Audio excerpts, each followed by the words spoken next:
75 years, 3/4 of a century. Welcome to this 75th anniversary edition of NCSMI News. I'm Julia Ryan of Cardinal Gibbons High in Raleigh. And I'm Zenna Smith of TC Robertson High in Asheville. Thanks for joining us. In 1941, our parents and many of our grandparents weren't born yet. Artie Shaw's Stardust was the nation's most popular song. Gas cost 19 cents per gallon, and President Franklin Delano Roosevelt was guiding the nation through World War II. NBC began commercial operations in New York, and NCSMI got its start in Chapel Hill. Reporter Hannah Creech of West Johnston High in Benson shows us how much has changed since then. NCSMI began in the offices of the Daily Tar Heel with a group of college students in effort to help high school newspaper editors. Director Monica Hill is proud of the Institute's history.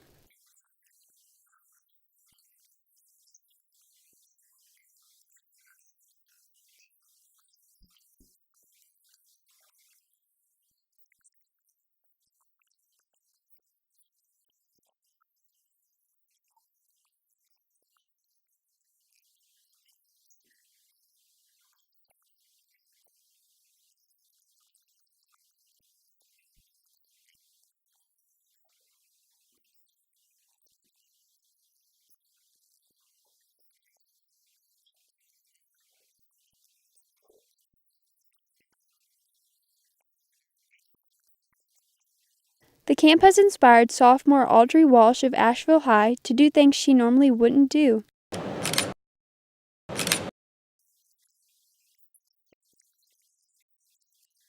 Sechevea says the staff is an important part of what makes the camp successful.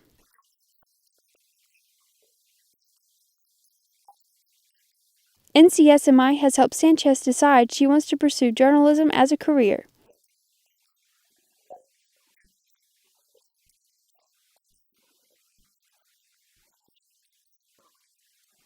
Campers have been working hard all week in preparation for when they enter the real world. I'm Hannah Creech, NCSMI News. The Institute has had 7 directors in 7.5 decades. The longest serving was Walter Spearman at 31 years.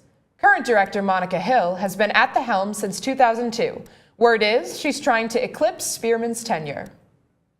While NCSMI is 75, the Hearst Awards are a mere 56 years old. Often called the Pulitzer Prizes of College Journalism, the Hearst Awards are how journalism schools across the country measure themselves. Hannah Wandamagan of East Mecklenburg High in Charlotte tells us that our host for the week, the UNC School of Media and Journalism, is measuring up quite well.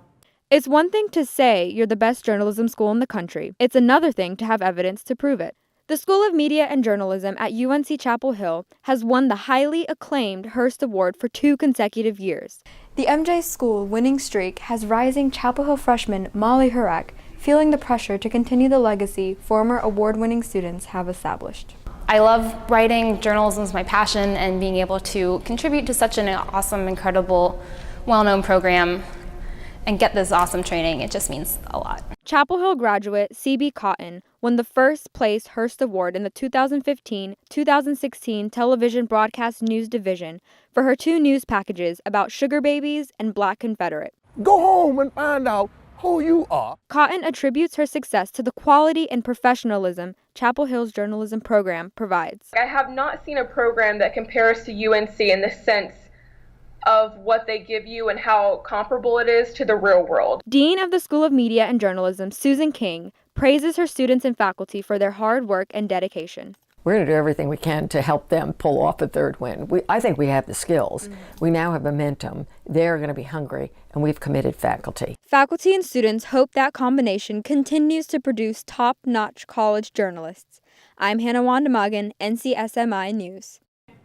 Professors at the MJ School tell us students are already hard at work trying to go for the three-peat in 2017. Before students can strive for any type of awards at Carolina, they first have to gain admission to the highly selective Public Ivy. Reporter Ariel Andrews from West Johnston High in Benson tells us that's getting harder and harder. UNC has a 30% acceptance rate. Senior Assistant Director of Admissions Ashley Memory explains how counselors narrow down so many applications.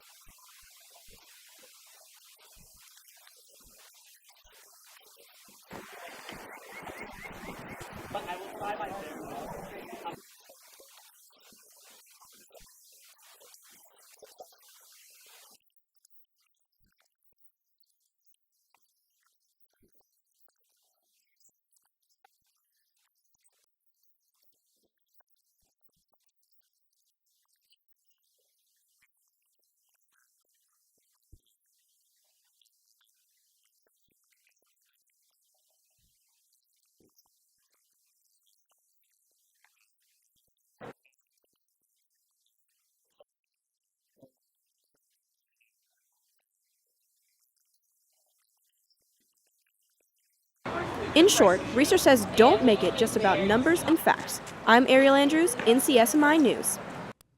As tough as it is to get in here for in-state students, it's even more difficult for out-of-staters. The university admits only 18% of the incoming class from outside North Carolina. Those who get admitted have tons to choose from. The university has more than 500 clubs, including Young Democrats and College Republicans. Reporter Josh Martin from Ardrey Kell High in Charlotte says members of those two groups have had a lot to talk about this election season. If they vote for a major party candidate, students at UNC Chapel Hill are being faced with a choice between Donald Trump and Hillary Clinton. Many say this is a tough choice with no ideal option.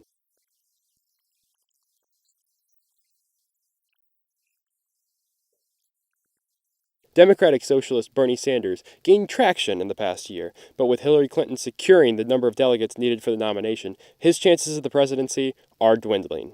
Some on the Chapel Hill campus are disappointed by this development.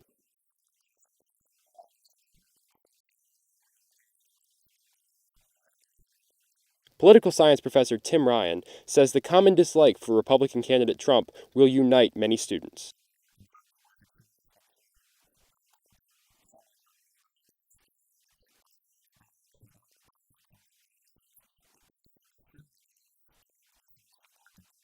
Some students are embracing the historical possibilities of a Hillary Clinton presidency. I feel like even though she may not be the best choice, the fact that a woman has been able to reach that point, I think, sets the tone for future women.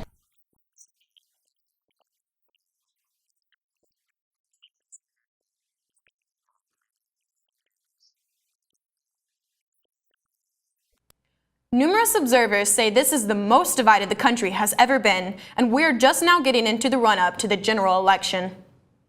But here's something that brings people together. Reporter Brandy Richardson from Franklin Academy in Wake Forest shows us an initiative that allows people with green thumbs to help their neighbors. The Carolina Campus Community Garden is a volunteer-based garden, which provides UNC housekeepers with fresh, free produce. The garden opened in 2010 and had its 6-year anniversary in March. Volunteers, such as Sarah Wright, regularly attend the workday sessions. Manpower is really the big thing. We need to turn the compost every week. We gotta harvest a couple days a week. All the planting and watering, everything needs to be done, so volunteering is the biggest way. Volunteers of any age can help with a variety of tasks, such as planting seeds, watering plants, and harvesting produce. The garden offers workdays on Tuesdays, Wednesdays, and Sundays from 3 to 5 p.m. Claire Lorch is the garden's education coordinator. She says the garden has been a great addition to the community and has helped the university workers. I think they feel appreciated in a way that perhaps they didn't before. Those little guys are doing their part. As well as donating your time to the garden, there are other ways you can help, such as giving money or other needed materials. I'm Brandy Richardson, NCSMI News. The community garden is good for the campus employees and for the volunteers. The garden provides nutritious, healthy vegetables, and medical experts say gardening can help reduce stress. The garden is about a 10-minute walk from campus, and for some students, that's just too far away. But reporter Chip Sweeney of Huntington High in West Virginia says, don't worry, because you can get free food grown right here on campus. To create a more healthy environment for students and staff, UNC plans to kick off the Edible Campus Project, providing locally grown snacks on campus. High school senior Natalie Reinhardt says Edible Campus increases her interest in coming to Carolina.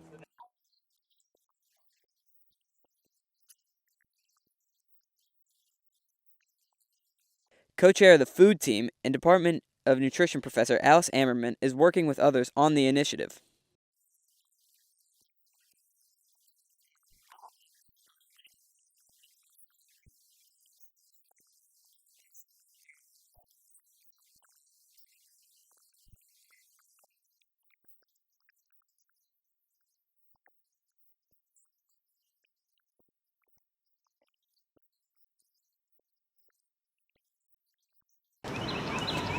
Rising junior Rachel Kleiman started working with Edible Campus to enable students to eat healthy and always have access to a light snack on their way to class.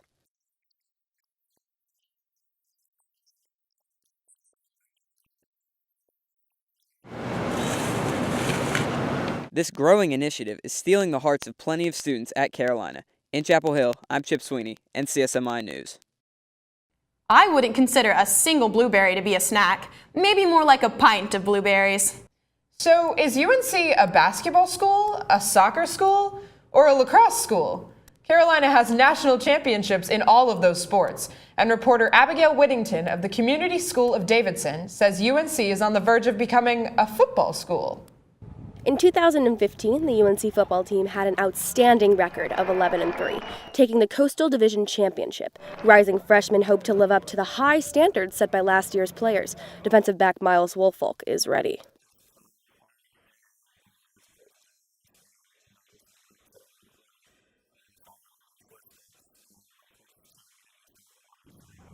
Although these freshmen are very talented, guidance from upperclassmen is essential.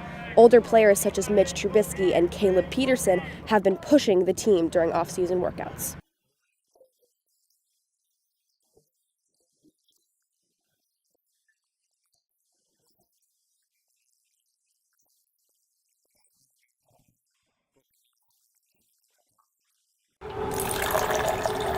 Fans are excited about what's coming up for the Tar Heels.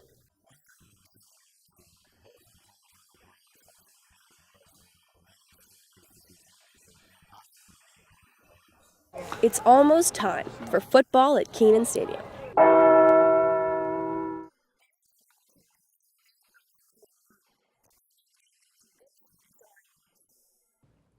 The Heels kick off the season on September 3rd against the Georgia Bulldogs in Atlanta. That's no way to ease into the schedule. The football team is hard at work, and as reporter Nathan Trees of TC Robertson High in Asheville tells us, so are some potential future Tar Heels. For lots of athletes, summer means camps and other off-season work. UNC hosts camps and sports from football to fencing. With the stress of school on hold for the summer, athletes are able to focus on honing their skills and provided advice and tools to help young athletes progress in their sport. Senior football cornerback Des Lawrence says the camp he's helping with is more about having fun than competing for spots on the roster.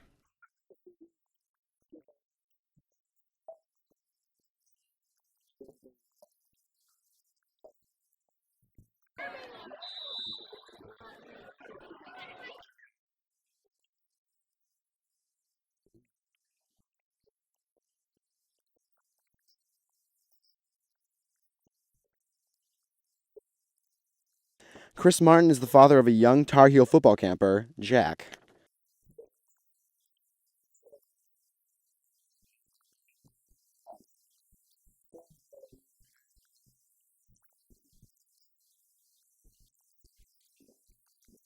With 5 national championships and 19 trips to the Final Four for the men's basketball team, it's no surprise the Tar Heel basketball camps are very popular. These camps can be anything from learning how to shoot and dribble for young players, to high-intensity camps for high school prospects hoping to get a chance to play for one of the most elite programs in the nation. No matter the sport you play or the age you are, you can guarantee that the coaching a young athlete will receive is from one of the highest achieving programs in the NCAA. I'm Nathan Trees, NCSMI News. Fun on the fields and fun here in Carroll Hall. Fun mixed with a lot of work. And now, time for us at NCSMI 2016 to say goodbye. Safe travels back home, and as always, go Heels!